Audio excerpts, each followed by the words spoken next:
Friends, welcome to Vijay தியாக்ஸ். எங்கள் community meeting நடக்குது, அதுக்கு தான் போகிறோம். வாங்க, இந்த மீட்டிங்கில் என்னென்ன சிறப்பு அம்சங்கள் இருக்குது அதை தான் தொடர்ந்து பார்க்க போகிறோம். ஒவ்வொரு சமுதாயத்தினருக்கும் ஒவ்வொரு சங்கங்கள் வச்சு அதன் மூலமாக அவங்க சமுதாயத்தில் இருக்கக்கூடிய பொருளாதார அளவில் பின்தங்கின நிலவில் இருக்கவங்களுக்கு செல்வ செழிப்பாக இருக்கிறவங்க நிதி உதவிகள் செய்து திருமணங்கள் செய்கிறது, அடுத்தது படிப்புக்காக உதவுறது, இது எல்லா சமுதாயத்தினரும் செய்யக்கூடியது தான் சில நல சங்கங்கள் அமைத்து. அதை மாதிரி இன்றைக்கி போகிற இந்த நல சங்கம் 37 ஆண்டு காலமாக நடைபெறக்கூடியது. நாங்கள் உள்ள மார்னிங் போன உடனே நல்லா சுட சுட ஒரு டீயும் பிஸ்கெட்டும் சாப்பிட்டுட்டு உட்காந்துட்டு இருந்தோம். பார்த்திங்கன்னா மேஜிக் ஷோ போயிட்டு இருந்தது, அதை என்ஜாய் பண்ணிகிட்டு இருந்தோம். இன்னும் பார்த்திங்கன்னா சிறப்பு விருந்தினர்கள் வரல, அதுக்காக வெயிட் பண்ணிகிட்டு இருந்தோம். வருடந்தோறும் கலை நிகழ்ச்சி, தனித்திறமை வெளிப்படுத்துதல், பெண்களுக்கான திறமைகள் வெளிப்படுத்துதல், இதை மாதிரி நிறைய நிகழ்ச்சிகள் நடைபெறும். இன்றைக்கி நானும் பெண் சுதந்திரம் அப்படின்ற தலைப்பில் ஒரு கவிதை எழுதிட்டு வந்திருக்கேன். இதை நான் வாசிக்கிறத உங்களுக்கு ஒரு வீடியோ கண்டிப்பாக ஃபைனலாக காட்டுறேன். இந்த நல சங்கங்கள் அப்படின்றது இப்போ இடஒதுக்கீடு கிடைக்காத சமூகம் அப்படின்னும்பொழுது அவங்களுக்கு நிறைய நிதி உதவிகள் தேவைப்படும்.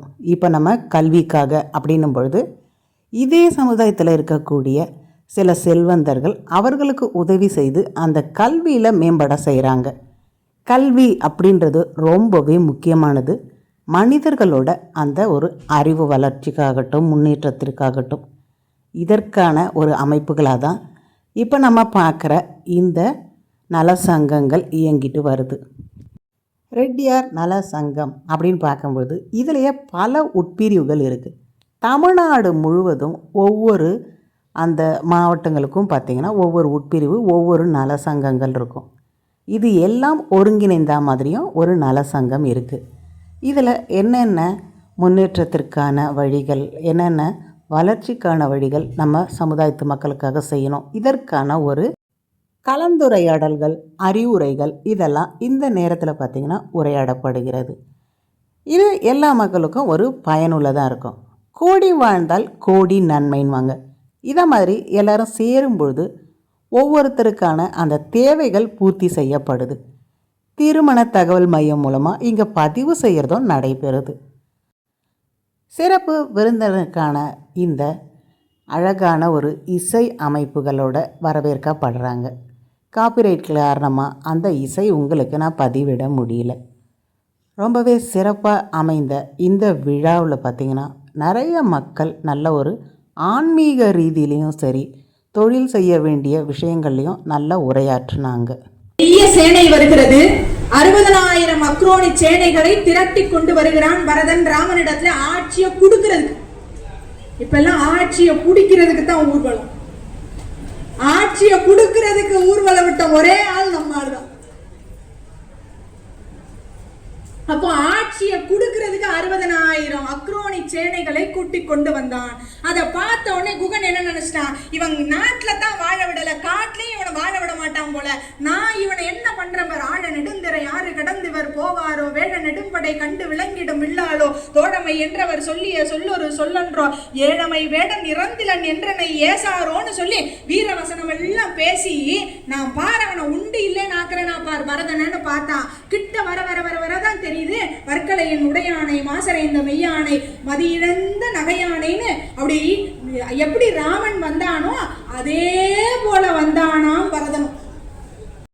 அதனாலும் கூட மிகச் சிறப்பாக பணியாற்றி கொண்டிருக்கின்ற எங்களது திருமதி தி கிரேட் கமலவேணி அம்மாள் அவர்களுக்கு ஒரு பெரிய பாராட்டுகளை தெரிவிக்க வேண்டும்.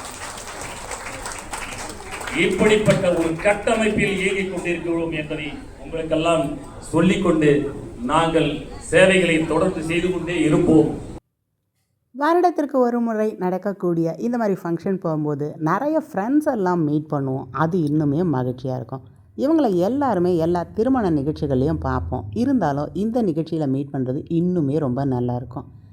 இப்போ தொழில் செய்யக்கூடியவங்க நல்ல புது புது தொழில்கள் செய்து பொருளாதாரத்தில் முன்னுக்குவாங்கன்னு சொல்லுவாங்க. கல்வியில் சிறந்து விளங்கக்கூடியவங்க நல்லா படிச்சுட்டு நல்லா அதன் மூலமாக முன்னுக்குவாங்கன்னு சொல்லுவாங்க. ஸோ அவங்க என்னென்ன தொழில் வளர்ச்சியில் எப்படி வந்தாங்களோ அந்த அறிவுரைகளை எல்லாருக்குமே கொடுப்பாங்க. இளைய தலைமுறையினர் இந்த அறிவுரைகளை ஏற்று நிறைய பார்த்திங்கன்னா பயன்பெறாங்க. என் பெயர் விஜயலட்சுமி. டிராவல் பிளாக் இது பார்த்தீங்கன்னா ஆண்கள் செய்வாங்க, பெண்கள் செய்ய மாட்டாங்க.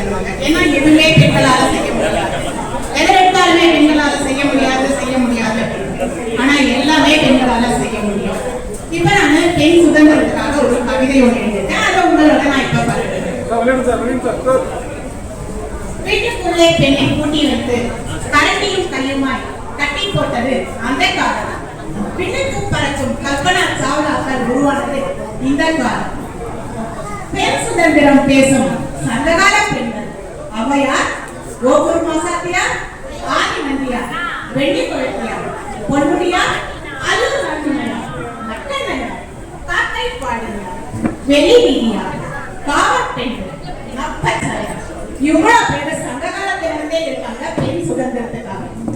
இடைக்கால பெண்கள் ஜான்சி ராணி, வேலு நாச்சியார், இன்னும் பலர் இருக்கிறார்கள் பெண் சுதந்திரத்திற்கு. நம் குலத்தில் பிறந்த டாக்டர் முத்துலட்சுமி அவர்கள் நம் சமுதாயத்தின் பெண் சிங்கம், தமிழக சட்டமன்றத்தில் முதல் பெண் உறுப்பினர், இந்தியாவின் முதல் பெண் மருத்துவர், தேவதாசி முறையை ஒழித்தவர், புற்றுநோய் மருத்துவமனை துவங்கியவர், பத்மபூஷன் விருதினை பெற்றவர். நாம் ஒவ்வொரு வீட்டிலும் ஒரு முத்துலட்சுமி வீட்டிலை உருவாக்க வேண்டும். அதுவே நாம் சமுதாயத்திற்கு செய்யக்கூடிய மிகப்பெரிய தொகுப்பு. இந்த ரெட்டி இனத்தில் ஒரு முத்துலட்சுமி ரெட்டி போதாது, இன்னும் பல கோடி முத்துலட்சுமி ரெட்டிகள் உருவாக்க வேண்டும். நன்றி.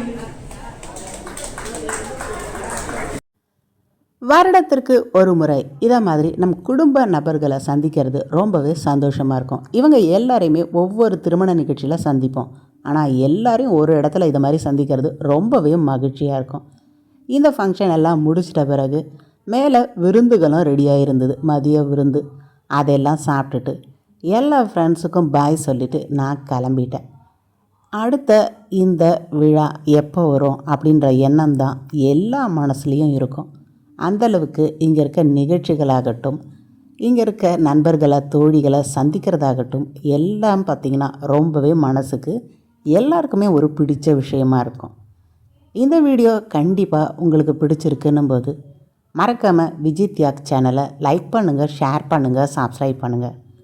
அடுத்த ஒரு பயனுள்ள பதிவில் சந்திப்போம். நான் எழுதின என்னோட கவிதை அது எப்படி இருந்ததுன்னு மறக்காமல் கமெண்ட்ஸில் சொல்லுங்கள். 500க்கும் மேற்பட்ட ஆலயங்கள் பதிவிட்டிருக்கேன். பார்க்காதவங்க கண்டிப்பாக பாருங்கள். தொடர்ந்து வரக்கூடிய ஆலயங்கள் பார்க்க சப்ஸ்கிரைப் பண்ண மறக்காதீங்க.